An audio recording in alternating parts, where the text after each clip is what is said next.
R Gujarat ન્યૂઝમાં આપનું સ્વાગત છે। અમદાવાદના ચંડોલા વિસ્તારમાં હિસ્ટ્રી શીટર કલીમ ભૈયાની અટકાયત કરવા પહોંચેલી ક્રાઇમ બ્રાન્ચની ટીમ પર હુમલો થયાની ઘટના સામે આવી છે। મળતી માહિતી મુજબ ક્રાઇમ બ્રાન્ચને કલીમ ભૈયા પાસે ગેરકાયદેસર હથિયારો હોવાની બાતમી મળી હતી, જેના આધારે ક્રાઇમ બ્રાન્ચની ટીમ કાર્યવાહી માટે ચંડોલા વિસ્તારમાં પહોંચી હતી। આ દરમિયાન આરોપીએ પોલીસ ટીમ અને ઉચ્ચ પોલીસ અધિકારી પર છરી વડે હુમલો કર્યો હોવાનો આરોપ છે।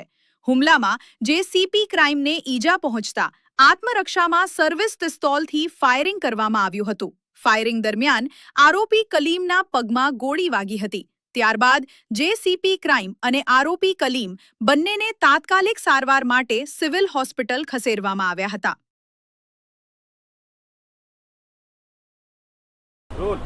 આર ગુજરાત ન્યૂઝમાં આપનું સ્વાગત છે। અમદાવાદમાં હિસ્ટ્રી સીટર ગુનેગાર કલીમ ઉર્ફે ભૈયાને પકડવા માટે અમદાવાદ ક્રાઇમ બ્રાન્ચની ટીમ પહોંચી હતી, ત્યારે અમદાવાદ ક્રાઇમ બ્રાન્ચની ટીમ ઉપર હુમલો કરવામાં આવ્યો હતો અને સરસ સિંગલ જે ક્રાઇમ જેસીબી છે એમને ગંભીર રીતે ઇજા પહોંચી હતી અને અમદાવાદની સિવિલ હોસ્પિટલ ખાતે એમને સારવાર માટે ખસેડવામાં આવ્યું હતું અને પોલીસે સાવ બચાવમાં આરોપી ઉપર એક રાઉન્ડ ફાયરિંગ કર્યું હતું અને આરોપીના પગના ભાગમાં ઇજા પહોંચી છે। તમે જોઈ શકો છો કે હાલ સિવિલ હોસ્પિટલ ખાતે પોલીસ કાફલો પહોંચી ગયો છે અને સરસ સિંગલની સારવાર બાદ અત્યારે સરસ સિંગલને અહીંયાથી ખસેડવામાં આવ્યા છે અને જે આરોપી છે તેની પણ ટ્રીટમેન્ટ થઈ ગઈ છે। રઈસ સૈયદ, અમદાવાદ। સમગ્ર મામલો હતો કેટલા વાગે ગયા હતા અને આખી ઘટના શું બની? આજે મારો પીઆઈ ઘાસુરા જો ક્રાઇમ બ્રાન્ચમાં ફરજ બજાવે છે, એના પાસે માહિતી હતી કે આ રીડે ગુનેગાર છે કલીમ ભૈયા, જે ચંડોલાનો રહેવાસી છે અને એના પાસે 4 વેપન એને મંગાવ્યા છે અને ત્યાં ચંડોલામાં એક ઝોપડામાં એ મૂક્યા છે। ત્યારે પીઆઈ ઘાસુરા એની ટીમ ત્યાં રેડ કરી 4 વેપન પણ મળ્યા, કારતૂસ પણ મળ્યા અને એનો સાક્ષ્ય પંચનામા પણ કર્યો। એના પછી હું આ વિસ્તારથી જ આવતો હતો તો સ્થળ પર પહોંચ્યો અને સ્વાભાવિક છે કે હું એનું ઇન્ટેરોગેશન જ્યારે કરતા હતા ત્યારે એને બાજુમાં જો રસોડામાં ચક્કુ વાપરે છે એવા પડ્યા હતા, એને મારા ઉપર અટેક કર્યો। એને જો અટેક કર્યો અહીંયા ગરદન પાસે અટેક કરવાની કોશિશ કરી। હું સ્વાભાવિક રીતે મારા બોડીનું રિએક્શન મારા હાથ ડાબા હાથ ઉપર કર્યો અને ત્યાંથી કટ અંદર કર્યા અને એને જો બી કહીએ કે એને 2-3 વાર ત્યાં કટ મારી અને પછી બહુ એગ્રેસિવ થઈ ગયા હતા।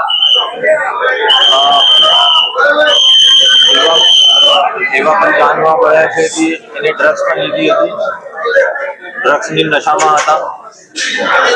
પછી અમે એને કીધું કે તમે ચક્કુ ફેંકી દો, પણ નથી માન્યો તો ઘાસુરા પીઆઈની સર્વિસ રિવોલ્વર હું લીધી અને એને પગમાં એક ફાયરિંગ કર્યું, ત્યારે આ શાંત પડ્યો।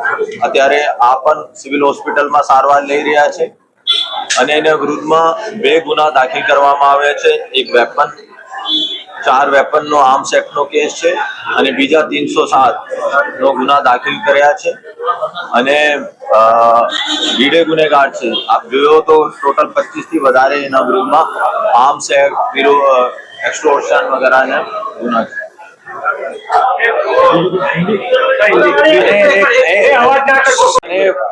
એક બે મીડિયા હેન્ડલ એવા ચલાવે છે અને ક્વેશ્ચન પૂછે છે કે જોઈન્ટ સીપી ક્રાઇમ એટલા મોટા હોદ્દા ધરાવતા ઉપર શા માટે હુમલા કરે? હું બધાનો ક્લિયર કરવા માંગુ છું,